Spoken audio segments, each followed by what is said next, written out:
Kita melanjutkan pembahasan Alkitab kita. Hari ini kita masih melanjutkan 33 hal yang perlu kita hindari dalam perjanjian baru. Dan ini adalah session terakhir kita untuk membahas 33 hal yang perlu kita hindari dalam perjanjian baru. Lalu minggu depannya kita mulai dalam pembahasan yang baru, yaitu 33 hal dahsyat dalam kitab Wahyu. Karena itu ini kesempatan terakhir kita untuk taruh tangan kanan kita di dada. Dan jelas mencintai Yesus bukan hanya melakukan yang Yesus suka, tapi mencintai Yesus berarti berani meninggalkan yang Yesus gak suka. Amin. Taruh tangan kanan sudah di dada, sama-sama bilang sama saya harus berani meninggalkan yang Yesus gak suka. Amin. Walaupun ini minggu terakhir, tapi saya mau ini terngiang di dalam roh saudara, bahwa mencintai Yesus bukan hanya melakukan yang Yesus suka, tapi mencintai Yesus kalau kita tahu ada yang Yesus gak suka, kita berani melepaskan diri, kita berjalan tetap pada kehendaknya. Berikan tepuk tangan yang meriah buat Tuhan. Amin. Dan dalam sesi ke-33 ini, yang Yesus gak suka, yaitu kalau kita mencari kepentingan sendiri. Yesus gak suka apa saudara? Kita mencari kepentingan kita sendiri. Atau bahasa lainnya, Yesus gak suka kita egois. Sama-sama bilang, Yesus gak suka kita egois. Sama-sama bilang, Yesus gak suka kalau saya egois. Bu, ibu suka gak kalau suami egois? Pak, mama suka gak kalau istri egois? Saudara-saudara yang kerja di kantor, suka gak punya bos atau supervisor yang egois? Orang egois gak pernah didoain orang. Orang egois dikutukin orang. Nah. 3 tertawa, sisanya merengut. Yang merengut pasti mikir, gila gue dikutukin orang. Yang tertawa bilang, hehehe benar juga. Saya ulangi sekali lagi. Orang egois gak pernah didoain orang. Orang egois dikutukin orang. Yang setuju sama saya taruh tangan kanan sudah di dada bilang saya gak boleh egois. Bu, suami ibu egois gak bu? Pak, istri bapak egois gak pak? Ya tergantung situasi pendeta. Nyaman gak tinggal sama orang egois? Saya belum pernah ketemu orang yang bilang, aduh pendeta, suami saya tuh egois banget loh, saya hidup senang banget. Bu, kayaknya otak ibu ketukar kayaknya bu. Gak ada orang senang tinggal sama orang egois. Makanya saya bilang sama adik-adik muda sekalian. Adik-adik muda dengar. Kalau masih egois jangan pacaran. Piara ikan koi. Karena ikan koi itu besar pengertiannya. 5 hari sudah gak kasih makan ikan koi. Hari ke-6 sudah berdiri di pinggir kolam. Dia gak kepahitan. Dia gak buang muka. Dia gini.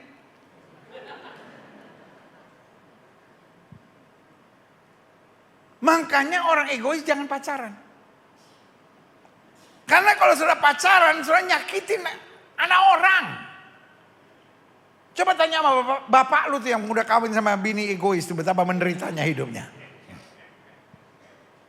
Iya kan? Orang egois jangan pelayanan.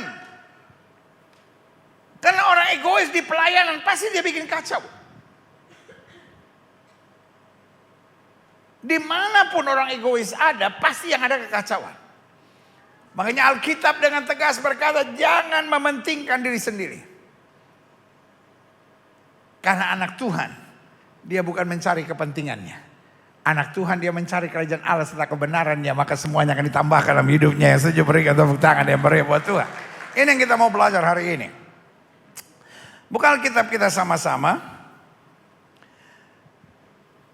Filipi pasal 2 ayat 4 Alkitab bilang sangat tegas. Dan janganlah tiap-tiap orang hanya memperhatikan kepentingannya sendiri. Tapi kepentingan orang lain juga. Lihat saudaraku. Alkitab bukan hanya bilang jangan berzina. Alkitab bukan hanya bilang jangan menyembah berhala.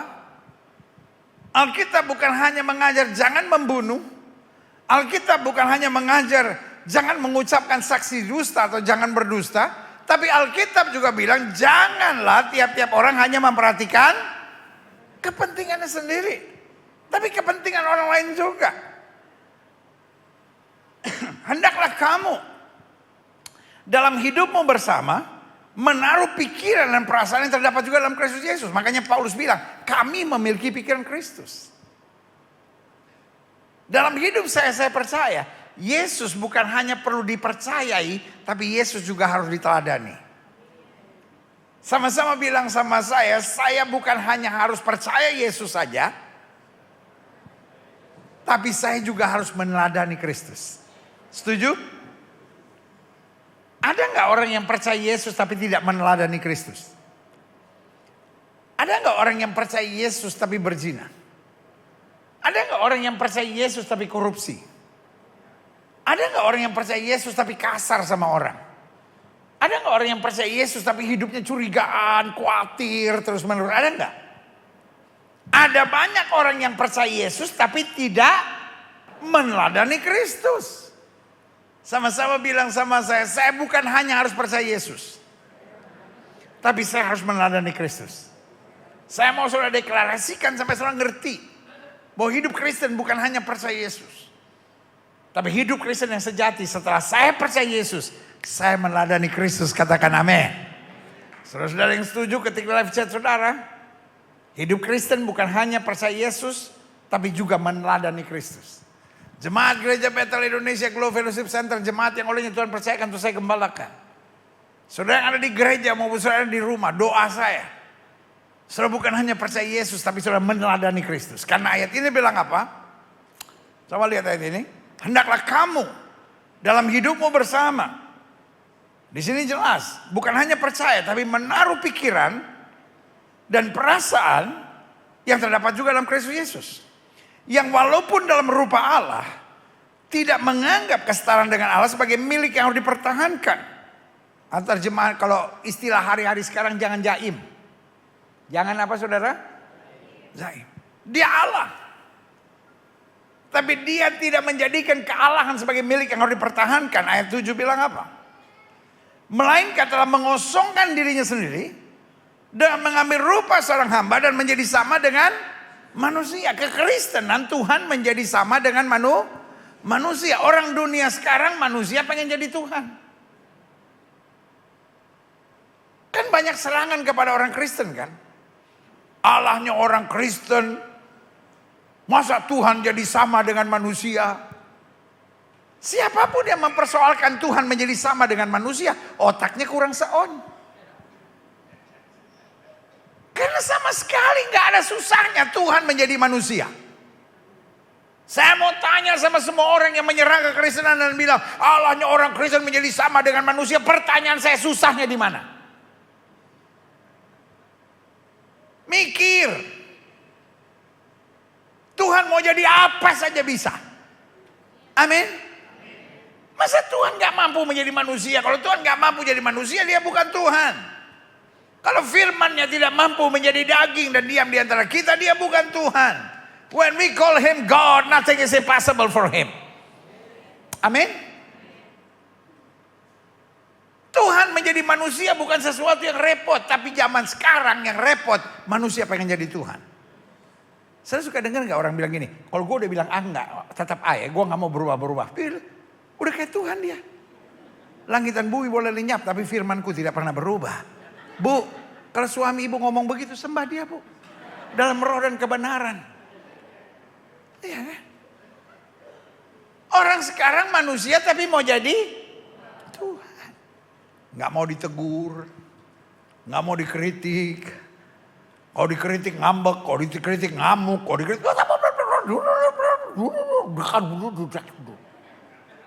Paulus bilang, apakah karena dengan menyatakan kebenaran kau akan membenci dan memusuhi aku? Orang yang merasa dirinya selalu benar. Orang yang gak pernah mau ditegur. Orang yang merasa tidak mau dinasehati. Saya beri nama manusia tapi mau jadi Tuhan. Tapi kekristenan mengajar Tuhan mau jadi sama dengan manusia. Bahkan menjadi hamba. Taruh tangan kanan saudara di dada dan bilang saya hanya hamba. Maria awalnya gak bisa terima. Malaikat berkata, "Engkau akan mengandung dan melahirkan anak." Dia langsung protes, "Bagaimana mungkin, sebab aku belum bersuami." Orang yang suka protes karena jiwanya jiwa bos. Orang suka protes karena jiwanya jiwa bos. Bu, kalau apa-apa ibu protes, apa-apa ibu kecewa, apa-apa ibu tertekan, jiwamu bos, Bu. Pak, kalau apa-apa kau protes, apa-apa kau kecewa, apa-apa kau stres, apa-apa kau tertekan, saya beri nama jiwamu jiwa bos. Adik-adik muda, kalau apa-apa kau kecewa, apa-apa kau marah, apa-apa kau gak bisa terima, saya beri nama jiwamu bos. Tapi Maria berkata kemudian, "Jadilah padaku seperti yang kau katakan, sebab sesungguhnya aku ini hamba Tuhan, jiwanya jiwa hamba." Seorang kalau menyadari dia hanya hamba, yang pertama dia sadar kehendak Tuhan itu dahsyat. Yang kedua dia belajar memahami kehendak Allah. Yang ketiga dia tetap bertahan dalam segala hal untuk menjadi kehendak Allah. Dan yang keempat dia begitu percaya bahwa kehendak Allah itu selalu yang terbaik buat hidupnya. Berikan tepuk tangan yang meriah buat Tuhan. Taruh tangan kanan saudara di dada, sama-sama bilang, "Saya hanya hamba." Sama-sama bilang, "Saya hanya hamba." Sama-sama bilang, "Saya hanya hamba." Amin. Ayat yang ke-8, "Dan dalam keadaan sebagai manusia, ia telah merendahkan dirinya dan taat sampai mati, bahkan sampai mati di atas kayu salib. Itulah sebabnya Allah sangat meninggikan dia." Kenapa Allah sangat meninggikan dia? Sama-sama bilang sama saya, ketaatan. Saya terlalu yakin ketaatan selalu membawa pada promosi. Obedience leads to promotion. Sama-sama bilang, kalau saya taat, Tuhan akan promosi. Siapa yang percaya tahun ini juga mau dapat promosi Tuhan? Sama-sama bilang, saya akan dapat promosi Tuhan di tahun ini juga. Saya berdoa kepada Tuhan, tahun ini menjadi tahun di mana kita bertahan bersama Tuhan. Sebelum saya tahu dolar akan naik 17.000 lebih. Sebelum saya tahu emas tiba-tiba akan naik sampai menuju 2 juta. Sebelum saya tahu stok market akan turun, Tuhan sudah bilang, tahun ini anak Tuhan harus bertahan. Amin. Dan kita tahu Tuhan tidak pernah salah. Kita bertahan bukan berarti kita bertahan sambil stres. Kita bertahan karena kita tahu ada saja pemeliharaan Tuhan dalam hidup kita. Berikan tepuk tangan yang meriah buat Tuhan. Amin. Jadi hari ini yang saya hanya mau ingatkan buat saudara, kita ikut aja jalan Tuhan. Hamba tetap percaya Dia yang mencukupi segala keperluan saya. Kasih tepuk tangan yang meriah buat Tuhan. Amin. Lanjut. Itulah sebabnya Allah sangat meninggikan dia. Ketaatan. Obedience leads to promotion. Itulah sebabnya Allah sangat meninggikan dia dan mengaruniakan kepadanya apa nama? Di atas segala nama. Klik. Supaya dalam nama Yesus bertekuk segala yang ada di langit dan yang ada di atas bumi dan yang ada di bawah bumi. Dan segala lidah mengaku. Sama-sama bilang sama saya, segala lidah mengaku Yesus Kristus adalah Tuhan bagi kemuliaan Allah Bapa. Amin. Hari-hari ini saya mengerti orang Kristen ditertawakan, orang Kristen diejek, orang Kristen dibully. Makanya tidak sedikit ada yang pindah. Orang tanya sama saya beberapa waktu yang lalu, bagaimana menurut pendeta orang-orang yang pindah? Saya bilang biasa aja. Orang kalau pindah gak usah dimaki-maki, bilang Yudas lah, gak usah. Biarin aja. Kita kayak marah-marah gitu orang pindah. Emang lu yang punya Kristen? Kita juga cuma hamba. Orang tanya sama saya, terus fenomena orang pindah ini gimana? Gak apa-apa sih. Yesusnya santai aja kok. Karena di sorga Tuhan tuh cuma satu. Siapa yang percaya Tuhan itu cuma satu? Orang mau panggil apa? Tuhan di atas sana cuma satu. Orang ninggalin Yesus nih, ketemunya dia lagi. Loh, menurut saudara siapa yang punya sorga? Kenapa? Karena saudara Kristen? Kenapa saya percaya Yesus yang punya sorga? Karena dia ngomong. Ada gak yang lain yang ngomong begitu? Dia bilang, aku naik ke sorga. Gak ada yang berani bilang begitu. Dia minta tolong sama orang supaya kalau bisa dia sampai. Tapi Yesus bilang, aku akan ke sorga untuk menyediakan tempat bagimu. Dan aku akan datang kembali untuk menjemput kamu. Kalau dia gak yakin bagaimana dia bisa jemput? Ada gak yang pernah bilang aku akan jemput kamu ke sorga? Ada gak? Saya yakin Yesus yang punya sorga bukan karena saya Kristen. Kenapa saya jadi Kristen? Karena saya yakin dia yang punya sorga. Karena dia sendiri yang ngomong. Aku naik ke sorga untuk menyediakan tempat bagimu.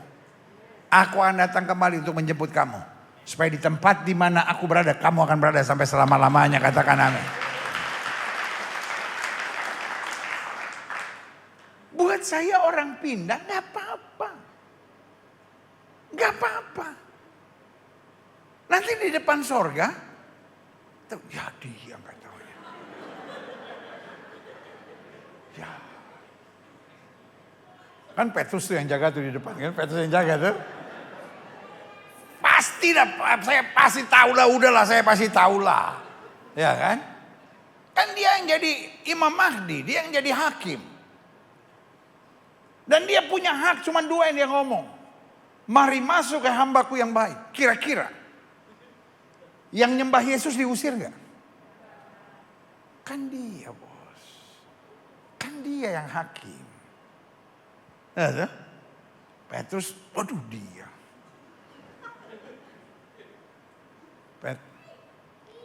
Saya pernah jemaat Glo 2021. Tempeleng, ngapain lu keluar? Ada masanya kekristenan dihina, ada masanya kekristenan dibully, tapi harinya akan tiba setiap lutut akan bertelut, lidah mengaku Yesus Kristus Tuhan.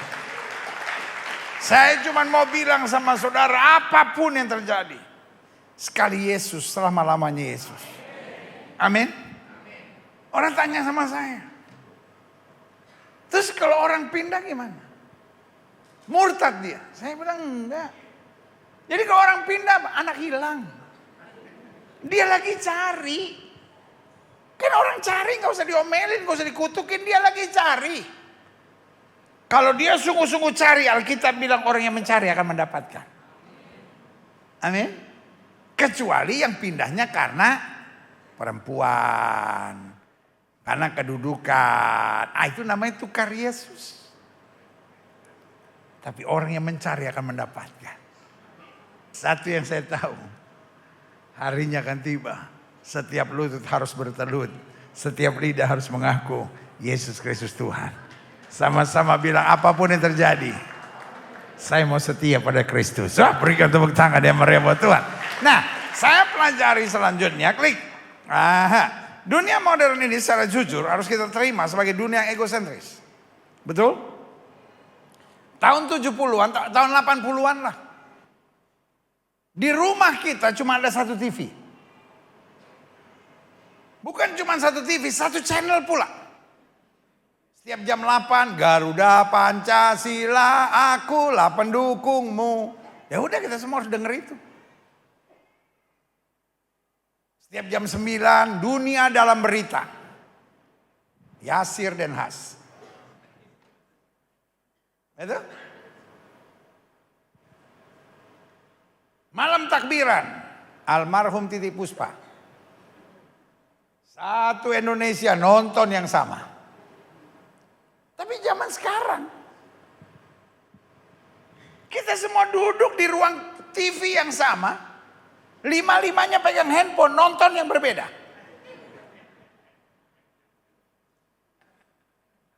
Zaman dulu aja orang tua sama anak suka nyapa masuk. Padahal tontonannya sama. Sama-sama nonton Ateng.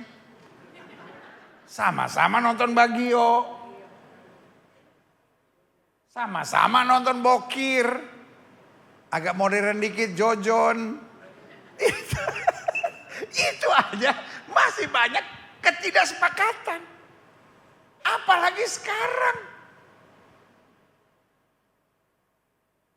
Anak-anak nonton apa enggak tuh? Apa C, apa C, apa C, apa C. Kayak orang nggak jelas gitu. Ngerti juga kagak apa C, apa C. Ibu-ibu lagi nonton apa? Bapak-bapak lagi nonton apa? Jadi nggak heran kalau nggak nyambung zaman sekarang. Karena dunia sekarang makin apa egois, klik. Nah saya pelajari, itu memang yang setan rancangkan. Rancangan setan sehingga setiap orang hanya memikirkan kepentingan dirinya sendiri. Apa target setan? Makanya Alkitab bilang jangan. Karena Tuhan mengerti. Ini sedang dipermainkan oleh setan supaya manusia hanya mencari kepentingannya sendiri. Klik. Akibat pertama kurangnya kepedulian. Yang menjadi penyebab banyaknya luka dan kepahitan. Dunia ini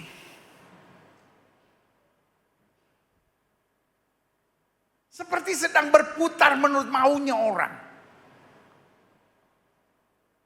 Sehingga yang muncul adalah tuntutan. Munculnya apa saudara? Karena di balik keegoisan selalu adanya apa? Tuntutan. Suami saya harus begini, suami saya harus begini, istri saya harus begini. Karena mencari kepentingannya sendiri. Makanya akibatnya luka dan kepahitan. Anak-anak Tuhan menyadari saya hanya hamba. Hamba fokusnya bukan diri sendiri. Hamba fokusnya mencari kerajaan Allah serta kebenaran yang semua akan ditambahkan. Amin. Kalau hari-hari ini kau banyak luka. Hari-hari ini kau banyak kepahitan dalam hidupmu. Saya khawatir itu kurangnya kepedulian. Kita jadi orang yang memaksakan kehendak. Sehingga rumah tangga makin banyak goncangan. Masa muda kita makin banyak kepahitan. Langkah-langkah kita makin banyak luka. Saya berdoa jemaat Gereja Bethel Indonesia Glow Fellowship Center. Jemaat yang olehnya Tuhan percayakan untuk saya gembalakan. Kita punya hati Tuhan. Untuk urusan saya Tuhan pasti bela. Untuk urusan saya Tuhan pasti cukupkan. Untuk urusan saya Tuhan pasti sediakan. Tetapi hidup saya berharga. Saya mau jadi berkat dimanapun Tuhan tempatkan. Yang setuju berikan tepuk tangan yang meriah. Saya percaya. Your life is precious. Saya mau setiap pagi waktu saudara gosok gigi. Saudara setiap pagi gosok gigi enggak? Kali enggak. Saya mau setiap pagi waktu saudara gosok gigi menghadap cermin. Gigimu enggak rata enggak apa-apa. Gigimu bolong-bolong enggak apa-apa. Walaupun kau harus cabut gigi palsu dan gosok gigi. Tapi minimal setiap pagi kau menatap cermin dan berkata your life is precious. Saya bukan hidup hanya untuk diri saya. Tapi saya hidup supaya orang lain dapat menikmati kasih Tuhan yang dahsyat dan luar biasa. Berikan tepuk tangan yang meriah buat Tuhan. Yang kedua. Kenapa target setan? Supaya kita hanya memikirkan diri kita sendiri. Karena orang yang memikirkan dirinya sendiri akibatnya. Cenderung mudahnya kerusakan hubungan. Makanya sekarang tingkat perceraian tinggi. Makanya sekarang pecahnya komunitas. Makanya sekarang pecahnya pelayanan. Gampang sekali orang ngomongin yang satu ke ngomongin yang lain. Karena masing-masing hanya mencari kepentingannya sendiri. Kematian dan kebangkitan Kristus mengajar kita untuk berani mengosongkan diri. Amin. Artinya yang kita pikirkan bukan bagaimana lagi saya dipuaskan. Karena kepuasan kita bukan datang dari manusia, kepuasan kita datang dari Kristus.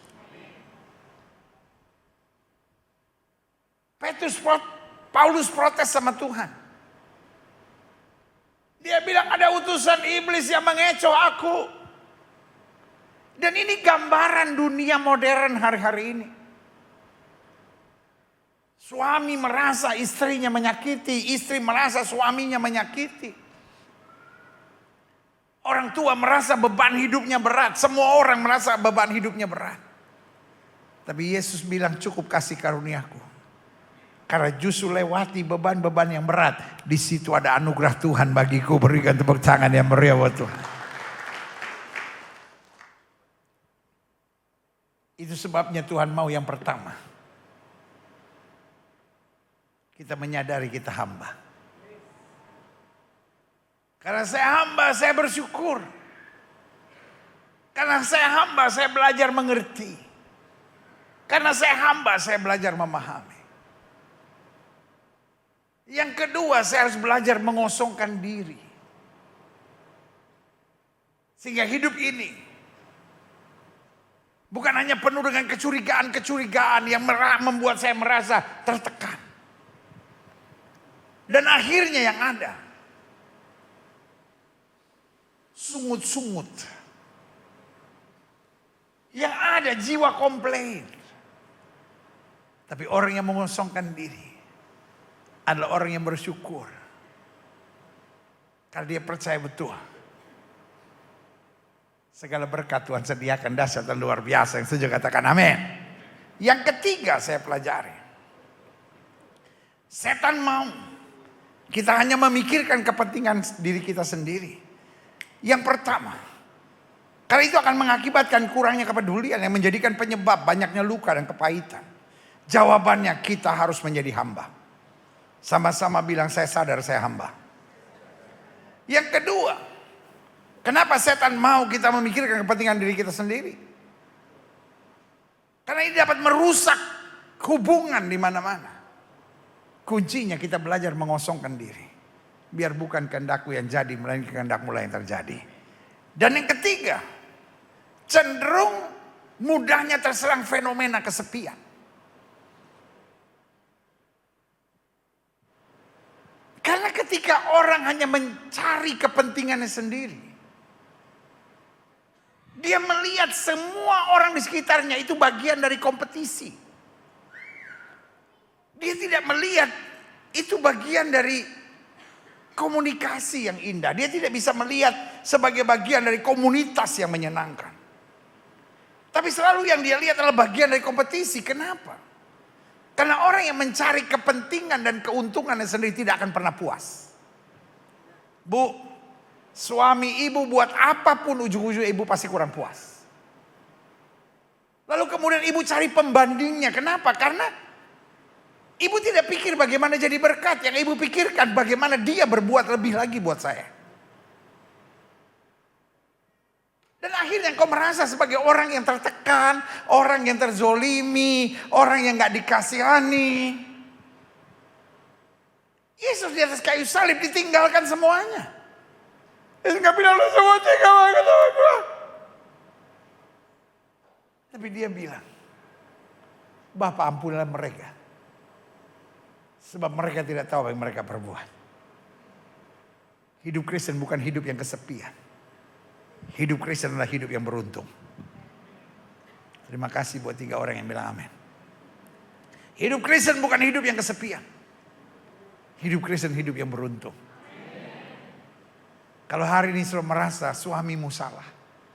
Kalau hari ini kau merasa istrimu gak benar. Kalau kau merasa semua orang di sekitarmu gak beres. Saya khawatir engkau belum merasakan Kristus yang sungguh dalam hidupmu. Engkau hanya mencari kepentinganmu sendiri. Stop tuntut suamimu, stop tuntut istrimu, stop tuntut orang lain. Ada kesepian yang kosong dalam hidupmu. Dan kenapa kesepian itu terjadi? Karena engkau belum memahami bahwa hidupmu dahsyat di hadapan Tuhan.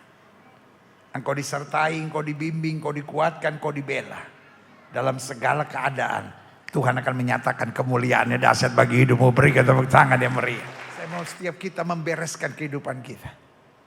Anak Tuhan tidak kesepian. Anak Tuhan percaya roh yang di dalam kita lebih besar dari roh yang dalam dunia ini. Sama-sama bilang sama saya, kesepian bukan ciri anak Tuhan. Sama-sama bilang kesepian bukan ciri anak Tuhan. Anak Tuhan diberkati oleh Tuhan. Berikan tepuk tangan yang meriah. Yang terakhir, saya undang pemain musik maju ke depan. Iblis mau kita menjadi orang yang hanya memikirkan kepentingan diri kita sendiri. Akibatnya satu, kurangnya kepedulian. Kita jadi orang yang acuh. Dan ini menjadi penyebab banyaknya luka dan kepahitan. Cirinya, jawabannya, kita harus sadar bahwa kita hanya hamba. Amin.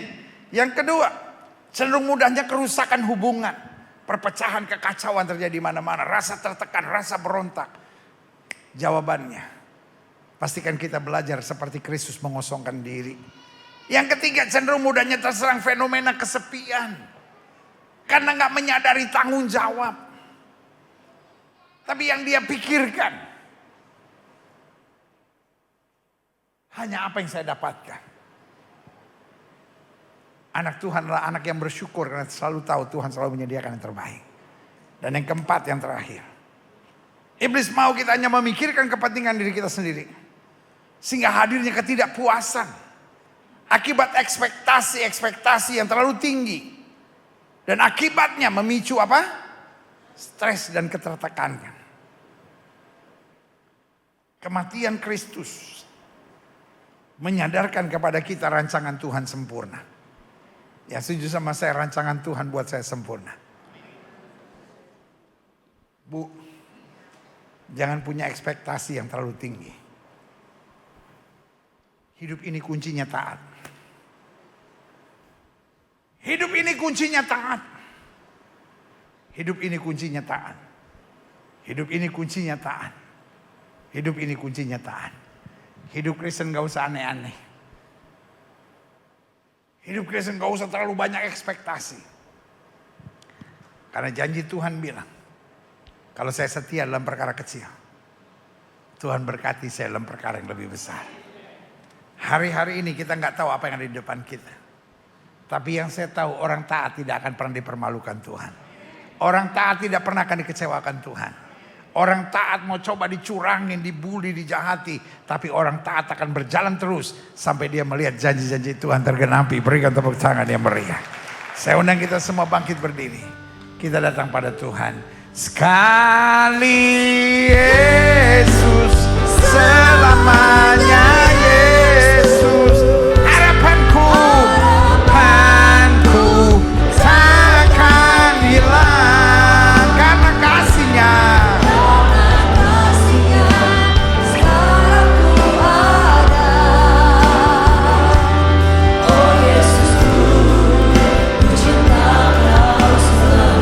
Semua katakan sekali Yesus, selamanya Yesus. Harapanku takkan hilang karena kasih-Nya. Sekarang ku ada, oh Yesusku.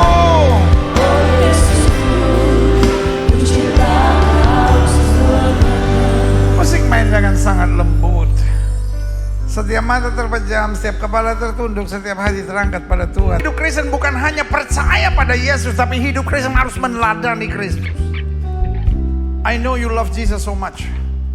I know you put your trust in God. Pertanyaannya, sudahkah kita meneladani Kristus? Masakan kita jadi orang yang apa-apa tersinggung, apa-apa kecewa, apa-apa putus asa, apa-apa khawatir?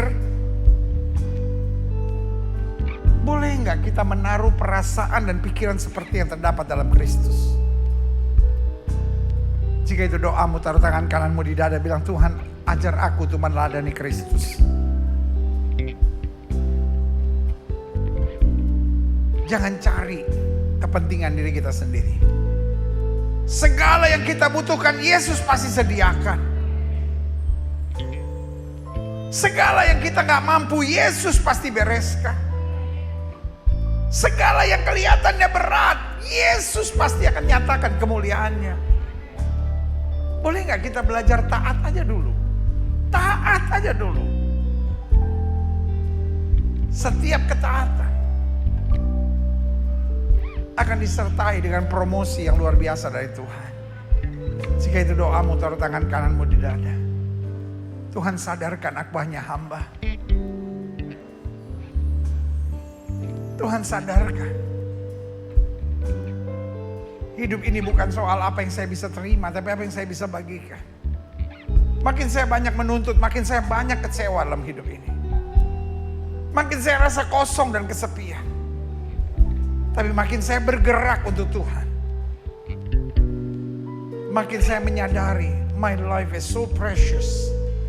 Hidup saya berarti dan berguna. Jika itu doamu, taruh tangan kananmu di dada. Setiap saudara ingin didoakan, yang taruh tangan kanan saudara di dada boleh angkat tangan dua-dua tinggi-tinggi. Izinkan saya doa. Bapa, lihat tangan anak-anakmu terangkat dua-dua di hadapan Tuhan. Kami angkat tangan kami dua-dua karena kami sadar hidup Kristen bukan hanya percaya, tapi hidup Kristen juga meneladani Kristus dalam keseharian. Sehingga hidup kami penuh semangat, hidup kami penuh syukur karena hidup kami bukan mencari kepentingan diri kami sendiri, tapi mencari kerajaan Allah serta kebenarannya. Maka semuanya akan ditambahkan dalam hidup kami. Lihat tangan-tangan yang terangkat, lihat hati yang terbuka. Lihat mereka yang mulai hari ini mau terus bersyukur kepada Tuhan. Kalau Tuhan jumpai ada kesepian di hati kami, ada rusaknya hubungan, ada kepahitan, ada luka, cabut sampai ke akar-akarnya. Berikan kami hati yang senantiasa mau ikut apa yang Yesus mau. Karena justru dalam kelemahanlah kuasa Tuhan menjadi sempurna dalam hidupku. Terima kasih Bapa. Saya beri waktu 1-2 menit ini untuk setiap saudara doa. Gak perlu kiri kananmu dengar, cukup engkau dengan Yesus. Jadikan hari ini hari kekuatanmu Bapa. Dengar doa anak-anakmu satu persatu. Kalau Tuhan jumpai kami masih mencari kesenangan kami sendiri, arahkan kami untuk menyadari my life is so precious. Untuk kebutuhan kami ada Yesus yang bertanggung jawab. Tapi hidup kami justru harus jadi berkat buat banyak orang. Terima kasih Bapak. Hamba mengasihi jemaatmu satu persatu. Apa yang Tuhan taruh di hati hamba sudah hamba sampaikan bagi umatmu. Hamba doa firman Tuhan teraya. Apa saja mereka kerjakan dibuat Tuhan berhasil. Mereka gak turun tapi naik. Mereka gak jadi ekor, mereka jadi kepala. Hari-hari yang penuh mujizat boleh menjadi bagian hidup mereka. Terima kasih Bapak. Yesus terlalu baik buat kami. Tidak lupa hamba doa buat yang sakit Allah. Dan hamba percaya kesembuhan hak mutlak kami sebagai orang percaya. Setiap orang sakit dengar firman Tuhan. Alkitab berkata orang percaya tumpah tangan buat yang sakit dan yang sakit akan disembuhkan. Jika kau sakit dan kau percaya kuasa kemuliaan Tuhan. Saudara dari gereja maupun saudara di rumah, letakkan tangan kananmu di bagian tubuh yang sakit. Bapa, janjimu ya dan amin itu kami percaya. Firmanmu berkata orang percaya akan tumpang tangan buat yang sakit dan yang sakit akan disembuhkan. Dengan iman kami praktekkan firman Tuhan ini. Kami letakkan tangan kanan kami di bagian tubuh kami yang sakit. Kami tolak sakit penyakit, kami tolak kelemahan tubuh, kami tolak campur tangan kegelapan. Kami patahkan kuasanya di dalam nama Yesus. Hai setan sakit penyakit, kau tidak punya kuasa, kami perintahkan keluar dalam nama Yesus. Mengalir kuasa kesembuhan. Jantung, paru-paru, mah, liver, ginjal disembuhkan Tuhan. Gangguan di saraf, gangguan di darah, gangguan di pencernaan. Kuasa Tuhan menyembuhkan. Mulai imani kuasa kesembuhan. Mulai imani kuasa bilur Yesus. Dari ujung kepala sampai ujung kaki. Mengalir kuasa kesembuhan. Karena kami percaya Yesus kami tidak berubah. Dulu kemarin, hari ini dan sampai selama-lamanya. Dengan iman kami nyatakan oleh bilur-bilur Kristus kami yang percaya. Sudah dijamah dan disembuhkan Tuhan dengan kuasa-Mu yang luar biasa. Ini tepuk tangan sorak-sorai kemenangan kami. Tepuk tangan sukacita kami. Karena Yesus menyembuhkan. Terima kasih Bapa. Saudara-saudara yang boleh doakan untuk kesembuhan, tanamkan dalam rohmu, aku sembuh oleh biru Yesus, jangan bimbang. Karena sesuai dengan imanmu jadi padamu, katakan oleh biru Yesus saya sembuh. Terima kasih Tuhan, oleh biru Yesus saya sembuh. Terima kasih. Terima kasih buat kuasa kesembuhan. Kuatkan kami menjalani minggu sengsara Kristus 1 minggu ke depan ini. Sehingga sungguh kami mengalami kasih-Mu yang luar biasa. Bangsa negara kami Indonesia, selamatkan ya Allah damai sejahtera di Indonesia. Umat mayoritas di bangsa ini Tuhan bimbing, Tuhan tuntun, Tuhan bawa pada damai sejahtera dan keselamatan.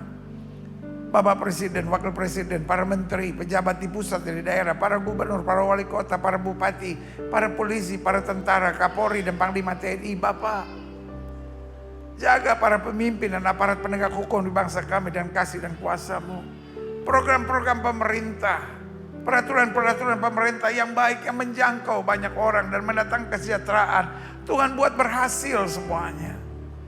Tapi program-program pemerintah, peraturan-peraturan pemerintah yang hanya menguntungkan sekelompok masyarakat, Tuhan singkirkan dari bangsa ini. Belas kasihan Tuhan atas Indonesia.